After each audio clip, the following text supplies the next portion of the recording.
Hello, everybody. Welcome to another edition of the Archeryshack Shop Talk. I'm Jeremy. I'm TJ. This is podcast 85. Hope y'all are doing good. Smash the old subscribe button if you hadn't already. We greatly appreciate it.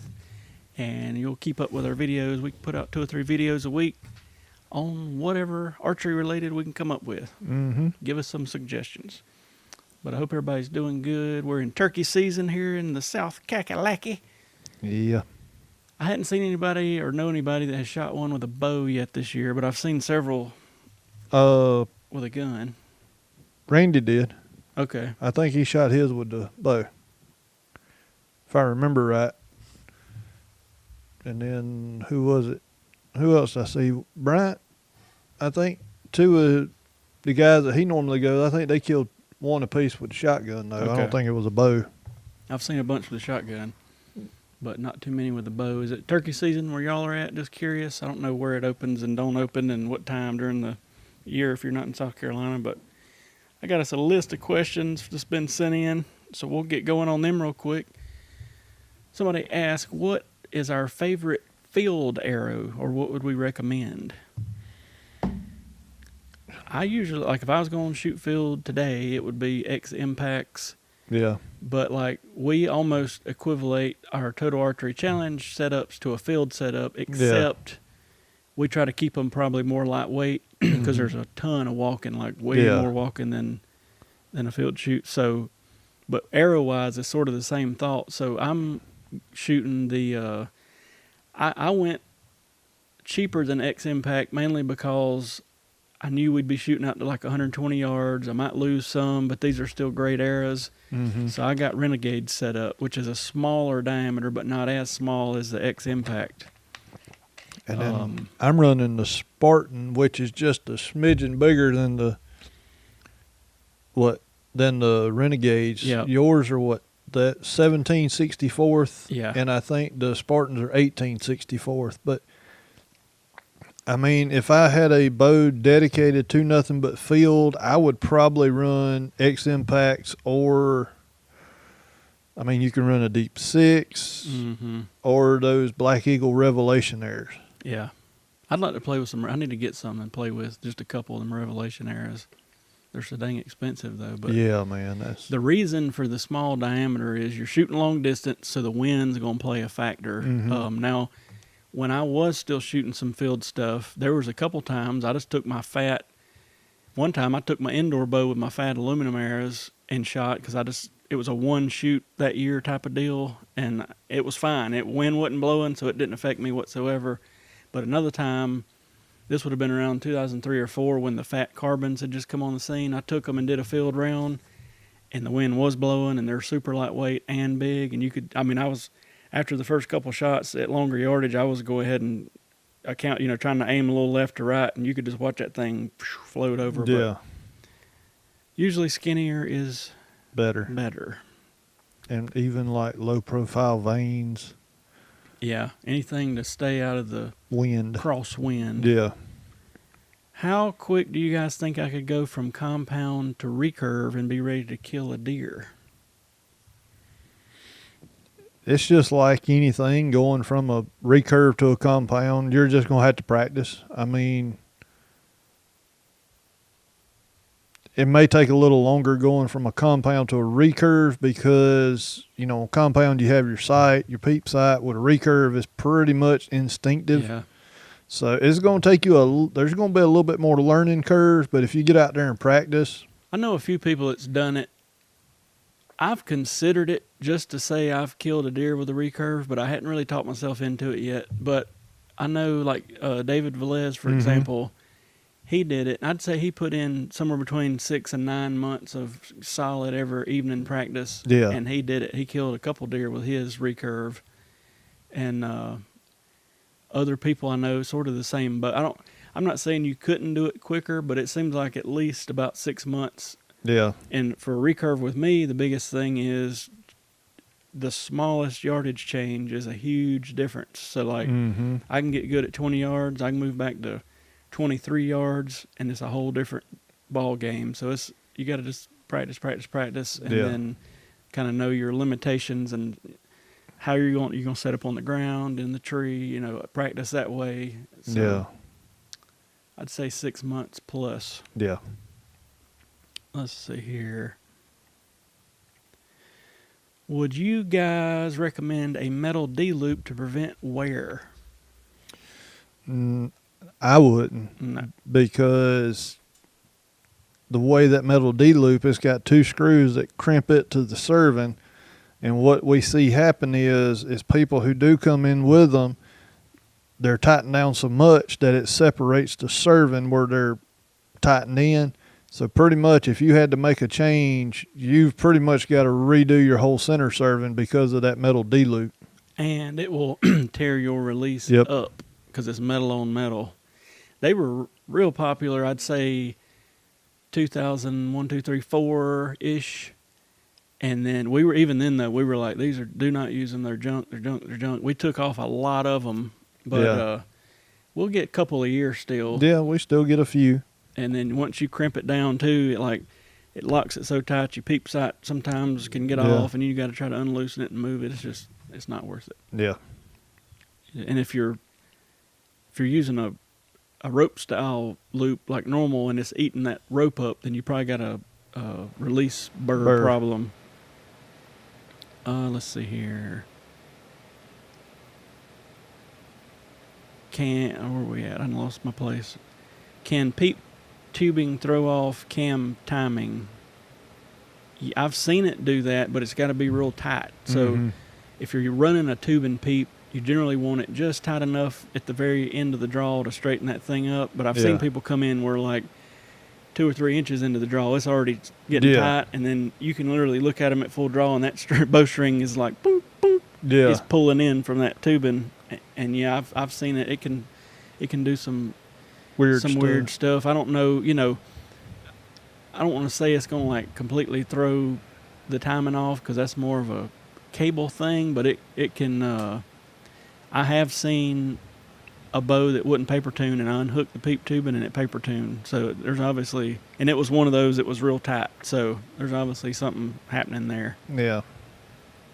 We don't see well, I guess you'd say the main bows with peep tubing are the lower end package bows because the factory strings kind of suck and they're going to flip flop, and you hate it because people come in and want to get rid of the peep tubing, but we're kind of like, we can try it, but to be honest, until you put a better string on this thing, you're going to be mad because it's going to be flipping and flopping. We see it with a lot of kids and ladies.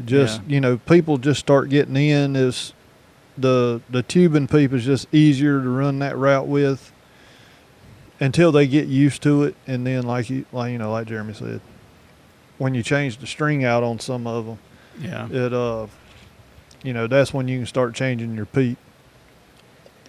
Let's see. Bill asked, is it worth spending the extra money on a 3D target? I'm looking at one that's 80 and a similar one that's 300.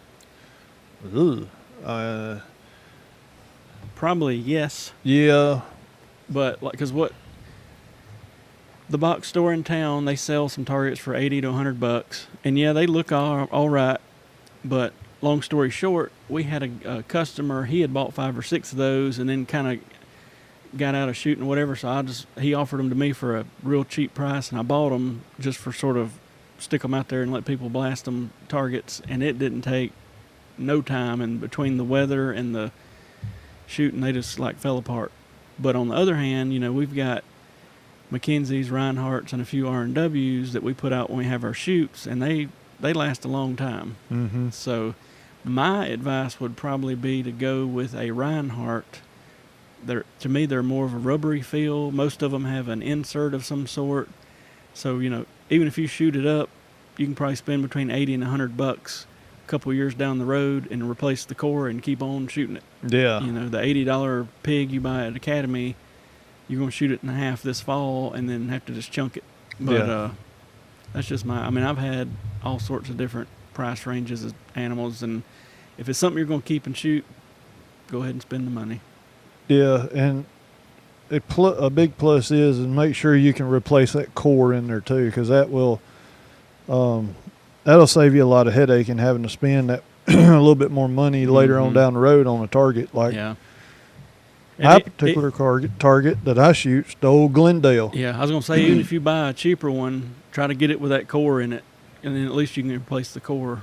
But the bad thing about it is the Glendale core is almost is just as much as it would be almost to buy a new target. I remember when the Glendale was a decent target, and then they went to that plastic leg crap. And one of the targets I had bought from the guy I was talking about earlier, it's still out there. We needed to still in the dumpster, but it was when they went to the plastic leg. This is cheaply made as possible, and it literally is just broke in half or thirds or what. It's junk. Yeah. So it will not hold up to major shooting at all. Well, they'll hold up. The biggest thing with those is you got to keep them out of the weather. Because I know mine, when I was putting it in the building and everything, it stayed looking brand new. And when I started leaving it out, it didn't take long, and it started going quick. And I think a mixture of, like, on any target, the UV or whatever off the sun, and then the rain, it breaks them down quick. Because go back 20 couple years, I had a bunch of McKenzie targets and left them out, and they got waterlogged, and it didn't take no time for them to kind of mess up. But now, when we have shoots here, we'll try to snatch them up the day or two after the shoot or the night of or whatever, and our targets have stayed pretty dang decent. But let's see here.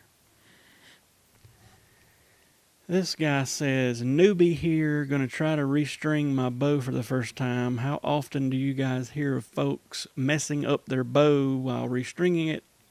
Being a newbie like myself, any advice on what not to do? Yeah, we hear this a lot, believe it or not. It's simple stuff. Like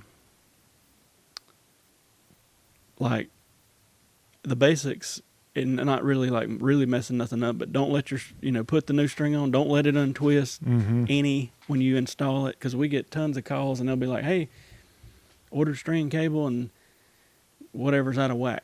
And when we ship them, we put them on this little machine, and it measures them like it's dead on the money at 100 pounds, which is what it's supposed to be. And then, you let 2 or 3 twists get out on a cable, and you're losing poundage, or your cam timing's off, or all kind of stuff's happening. So that's the main thing. And then secondly, we get a lot of orders, and people don't really even know what bow they got or what year it is. For example, I had a guy order a Hoyt Ignite set, and it turned out he had a different year bow, and it's like an inch difference on the cables. And luckily, he ordered the longer cables, and we have to send him the shorter cables now. But if it had been vice versa, it could have blew out a limb. You put an inch too short a cable, your poundage are going to go up 10 plus pounds. Biggest thing with a newbie is don't take all your string and cables off at the same time, because you can get in a bind and be in some trouble. Do it.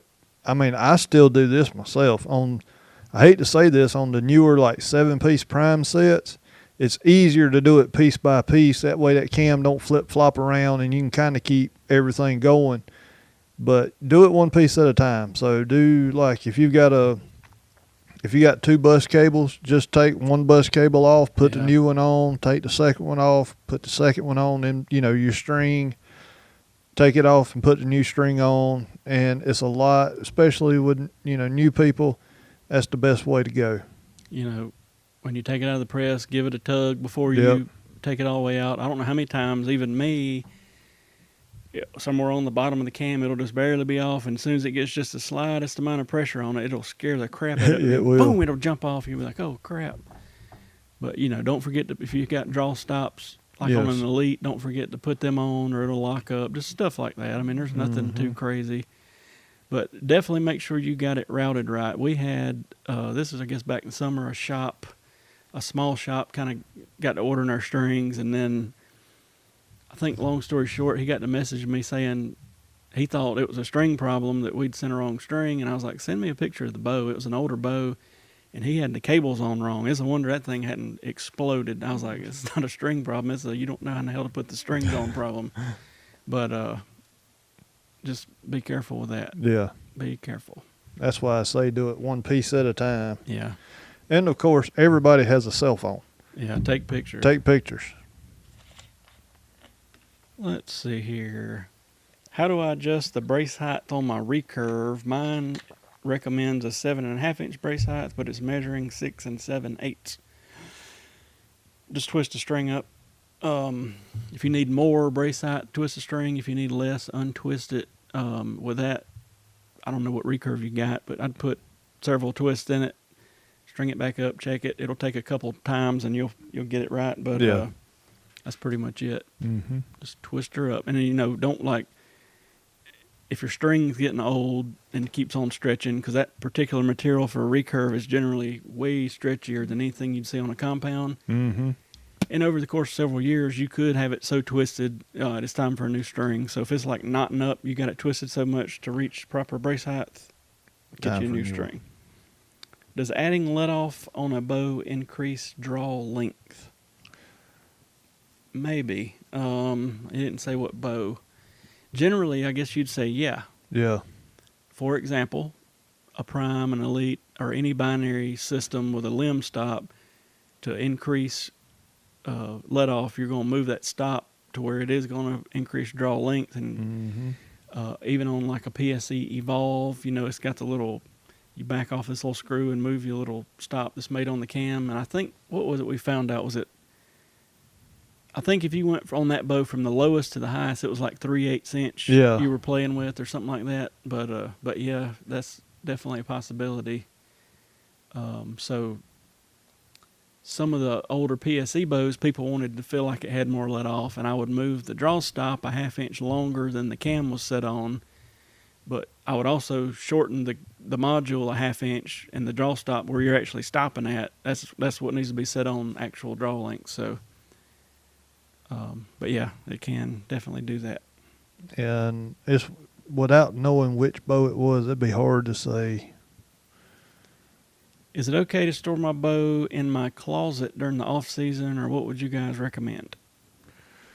I would definitely, closet's fine. If you've got some way to hang it up, hang it in the closet be the best way. I mean, I've heard people put them in a case in the closet, in like a soft case, and a rat get in there and shoot a string into. That was where I was thinking to say, can you reach that crossbow? There's a crossbow sitting right across from us. Somebody left, and a rat caught the string, and it exploded. I would, you can probably see it. I mean, it's crazy. I would buy, even if it's the cheapest case you can find, a $40 case. All right, our camera went dead, but we're back. Yep. But yeah, keep it out of the heat, keep it out of the sunlight, and try to keep it away from varmints, and you should be good to go. Yeah. On the bow storage. Maybe wax it before if you know it's going to be like a year or two, you get it back out, put some wax on the string. Yep. Some people even let the poundage off. Yeah. And I mean, I ain't saying you got to do that, but it's probably not a bad idea if it's going to sit for a good while. If you're going to take some poundage off, just make sure that you know how many turns you can take out of a limb. If it's already let out some, just like anything else, crank it all the way down. And if you can take it out 4 turns, you can take the 4 turns out. Don't get hurt.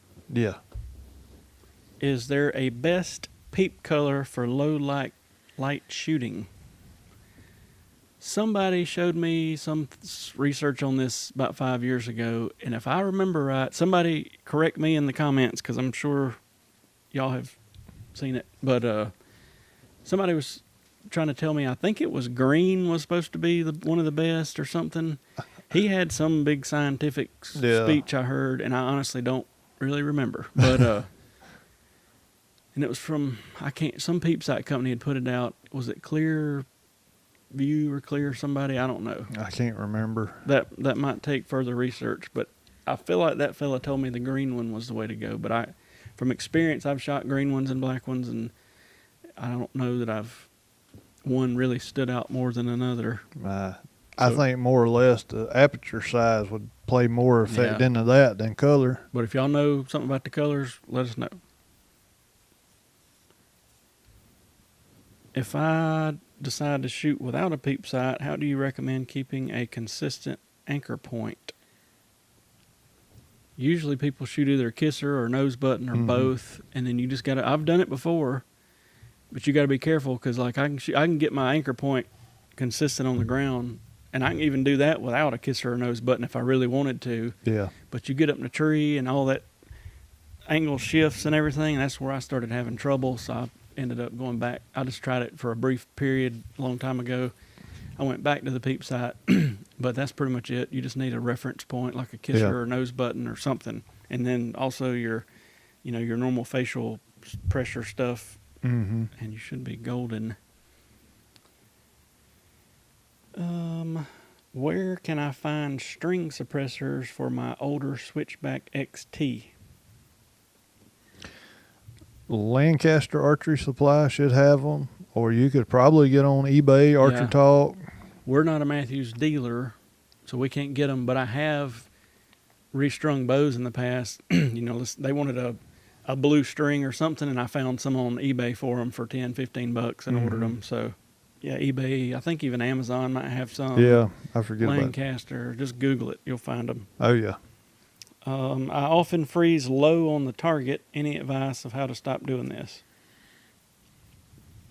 I think that's one of your things is...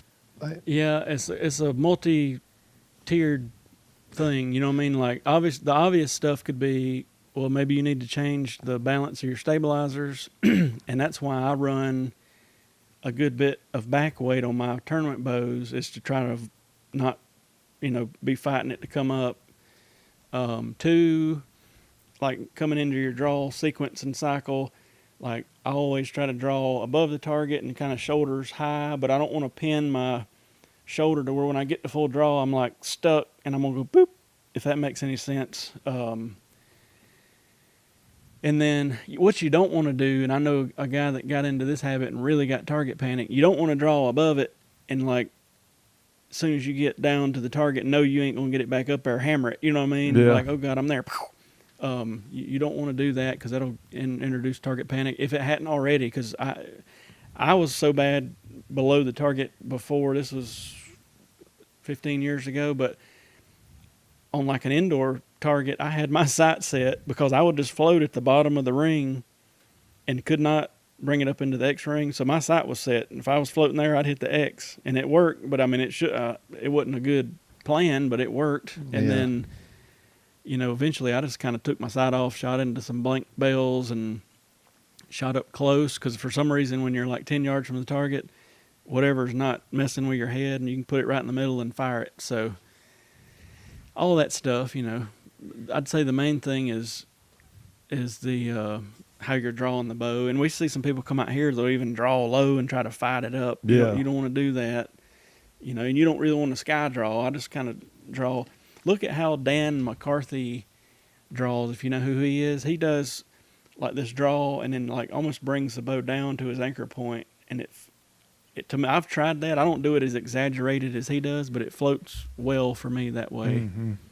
But it'd be almost nice to see your shot sequence, a couple of them, to kind of be able to tell you more information, because your anchor points can have, different things happening with that, your stabilizers, your everything. So we kind of have to look at that. Yeah. That's all the questions I came up with. But if y'all have questions for the next podcast, just put them in the comments. We'll see them and try to answer them next week. Yep. We got a Kiwi shoot coming up. If you're local, Kiwi Bowman's having a shoot here in a week or so. Total Archery's coming up at the end of the month. Still got a little time before an ASA shoot happens again. And we've had a good bit of traffic through the shop. So if you need anything, let us know, whether you're local or not. Seems like, I'll tell you what's weird. I had ordered a recurve to put on the wall, and that thing wasn't here but like, a day or two. Mm-hmm. And there is not a recurve to be found to buy. No, I mean, and I'm talking lower end recurve, like Samics and Sages or whatever. But I don't know if it's that many people shooting them, or if it's that hard getting them over here post COVID or what. But it's kind of crazy. I had heard that, well, this is probably old news to everybody, but the cargo ship that got held up in the canal, Yep. they said the rumor is toilet paper prices is fixing to go out the roof because that's a lot of toilet papers on that ship. Oh, Lord. Is what I had heard. Okay, we're back. This time our audio recorder went dead. I swear lately we cannot have anything go right electronically. Last week's podcast we had to go live because the card corrupted when I was trying to get it off the camera. But anyway, we'll keep it short before something else explodes. Yeah. But if y'all got questions, throw them in the comments. Hit the old subscribe button. Let us know what you want us to talk about. And we got some arrow and bow video reviews coming up on some Sundays here. Hopefully before long we'll get to some shoots and have some more videos of us shooting at the range type deal. And yeah, I guess that's it. Let us know what we can help you with, or if you need anything from us, and we'll be happy to do it. But thanks for listening. We'll see y'all next week. See y'all. Y'all be safe if you're turkey hunting. Yep.